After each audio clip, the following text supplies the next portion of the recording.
अन्य विज्ञान।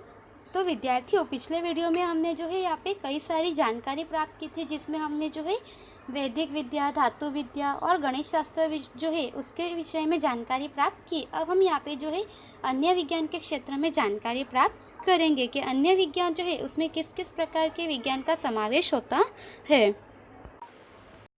प्राचीन भारत में भिन्न भिन्न विज्ञान विषय ग्रंथों का निर्माण हुआ है। तो यहाँ पे हमें बताया है कि प्राचीन भारत में जो है भिन्न भिन्न विज्ञान विषयक ग्रंथ है, उन सभी का निर्माण हुआ है, जिसमें है विज्ञान आधारित शास्त्रों के नाम कि कौन कौन से जो है विज्ञान आधारित शास्त्रों के नाम यहाँ पे बताए गए हैं कि कौन कौन से विज्ञान है। और उसके बाद यहाँ पे हमें उनके रचनाकार के विषय में भी नाम बताए गए हैं। तो प्रजनन शास्त्र जो है उसके विषय में यहाँ पे ब्राह्मव्य पांचाल ने उसकी खोज की थी, रचनाकार उसके थे। चिकित्सा संग्रह तो उसके रचनाकार चक्र पाणिदत्त। कामसूत्र जो है उसके रचनाकार जो है वात्स्यायन थे। उसके बाद वृक्ष आयुर्वेद जो है उसके रचनाकार महर्षि पाराशर थे। योग शास्त्र के रचनाकार महामुनि पतंजलि। और उसके बाद यहाँ पे हमें बताया है कि यंत्र सर्वस्व जो है उनके रचनाकार महर्षि भारद्वाज। और कालगणना जो है उनके यहाँ पे रचनाकार शक मुनि थे। तो इस तरह से यहाँ पे जो है हमें अन्य विज्ञान के बारे में बताया है। अब हम यहाँ पे जानेंगे खगोल शास्त्र और ज्योतिष शास्त्र। तो विद्यार्थियों, हम सभी खगोल शास्त्र और ज्योतिष शास्त्र का नाम हमने जानते हैं। अब हम उसके बारे में यहाँ पे संक्षेप में जानकारी प्राप्त करेंगे। शास्त्रों में खगोल शास्त्र सबसे प्राचीन है। खगोल शास्त्र से संबंधित कई ग्रंथ भारत में लिखे गए हैं। इन सभी ग्रंथों का प्राचीन विद्यापीठों में व्यवस्थित और गहन अध्ययन किया जाता था। तो यहाँ पे हमें बताया है कि शास्त्रों में जो है खगोल शास्त्र सबसे प्राचीन माना जाता है और खगोल शास्त्र से संबंधित कई ग्रंथ जो है वह भारत में लिखे गए हैं। कई सारे ऐसे ग्रंथ हैं जिसमें खगोल शास्त्र के विषय में जानकारी है और इन सभी ग्रंथों का प्राचीन विद्यापीठों में व्यवस्थित और गहन रूप से अध्ययन किया जाता था। ग्रहों और उनकी गति, नक्षत्रों तथा अन्य अवकाशीय पदार्थ इत्यादि द्वारा गणना करके खगोल और ज्योतिष शास्त्र का बहुत विकास हुआ था।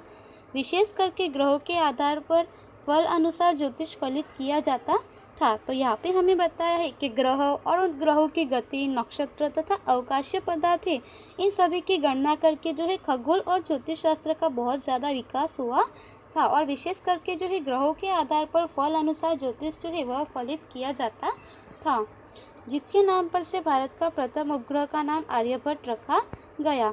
उस आर्यभट्ट ने खगोल विज्ञान के क्षेत्र में महत्वपूर्ण योगदान दिया था। उन्होंने यह सिद्ध किया था पृथ्वी अपनी धुरी पर भ्रमण करती है तथा चंद्र ग्रहण का वास्तविक कारण पृथ्वी की परछाई है। तो यहाँ पे हमें बताया है कि यह जो खगोल शास्त्र और ज्योतिष शास्त्र का यहाँ पे जो विकास हुआ, उसके आधार पर भारत का जो प्रथम उपग्रह था उसका नाम आर्यभट्ट रखा गया। और उस आर्यभट्ट जो है उन्होंने खगोल विज्ञान के क्षेत्र में एक महत्वपूर्ण योगदान दिया था और उन्होंने इस बात को सिद्ध किया था कि पृथ्वी जो है वह अपनी दूरी पर भ्रमण करती है तथा चंद्र ग्रहण का जो वास्तविक कारण है वह यह है कि चंद्र ग्रहण जो है उसके आगे, चंद्र के आगे पृथ्वी की परछाई होती है, तब चंद्र ग्रहण होता है। तो इस तरह से चंद्र ग्रहण का वास्तविक कारण उन्होंने पृथ्वी की परछाई है यह बताया है, जिसे विद्वान अजरबर कहकर संबोधित करते थे। इसी तरह ब्रह्मगुप्त ने ब्रह्म सिद्धांत पथ में गुरुत्वाकर्षण के नियमों का उल्लेख किया है। तो यहाँ पे हमें बताया है कि ब्रह्मगुप्त जो थे उन्होंने ब्रह्म सिद्धांत नामक जो ग्रंथ लिखा है उसमें उन्होंने गुरुत्वाकर्षण के जो नियम है वह बताए हैं कि गुरुत्वाकर्षण जो है उसके क्या क्या नियम है। तो यह हम सभी जानते हैं कि यदि हम कोई भी चीज़ ऊपर की तरफ फेंकते हैं तो वह वापस से नीचे आती है। तो इस प्रकार से गुरुत्वाकर्षण से संबंधित जो भी नियम है वह उन्होंने बताए थे।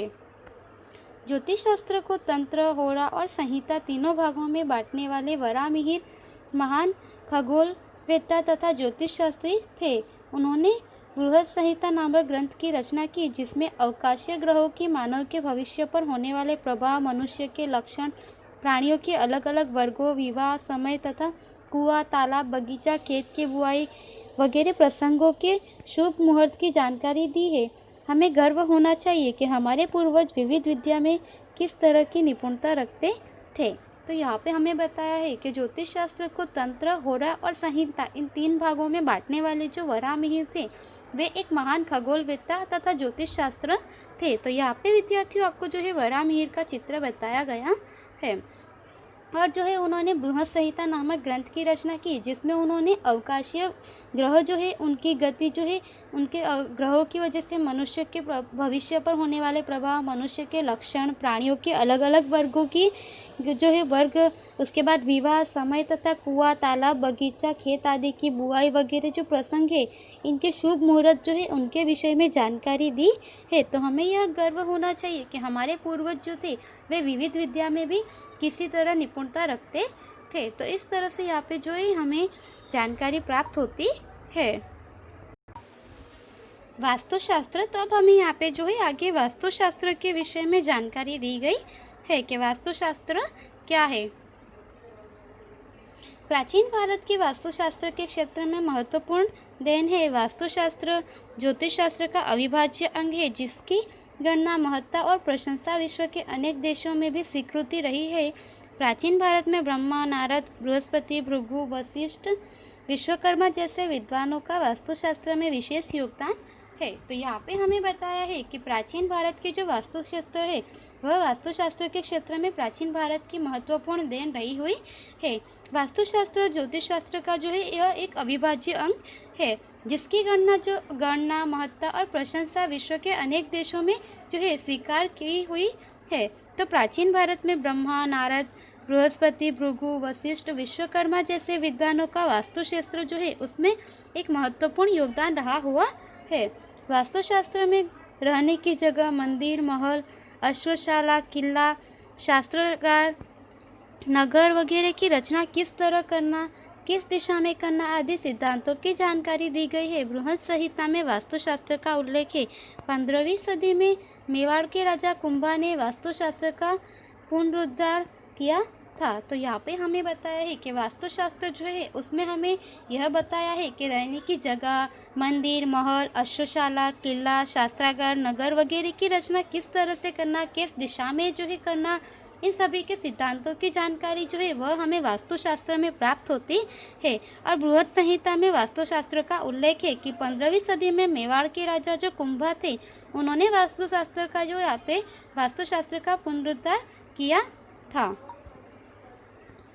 वास्तुशास्त्र को 8 भागों में बांटने वाले देवों का प्रथम स्थापित विश्वकर्मा को वास्तुशास्त्र में जगह की पसंदगी, विविध आकार, रचना, कद, वस्तुओं की व्यवस्था, देव मंदिर, ब्रह्मस्थान, भोजन कक्ष, शयन कक्ष आदि विविध स्थानों की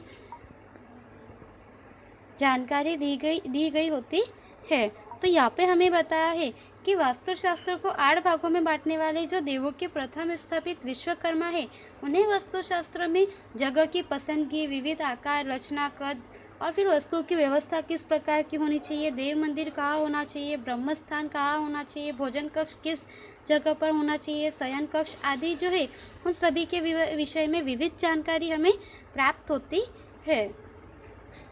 अब वास्तुशास्त्र के दृष्टि बिंदु में परिवर्तन आया है, उससे विदेश में भी स्वीकृति मिल रही है। तो अब हमें यहाँ पे बताया है कि वास्तुशास्त्र जो है पहले केवल अपने देश में ही अपनाया जाता था, परंतु अब जो वास्तुशास्त्र है उसके दृष्टि बिंदु में परिवर्तन आया है।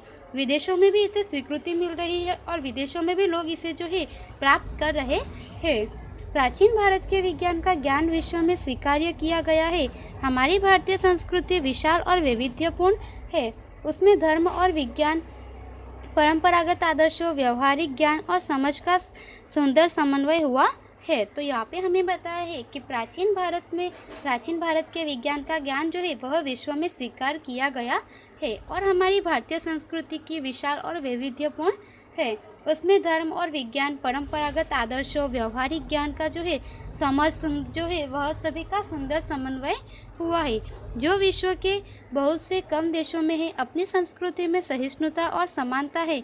यहाँ प्रत्येक व्यक्ति का धर्म, जीवन पद्धति तथा मूल्यों में वैविध्य होने पर भी अपने देश में एकता का दर्शन होता है। विविधता में एकता भारतीय संस्कृति का मूलभूत लक्षण है, इसे भूलना नहीं चाहिए।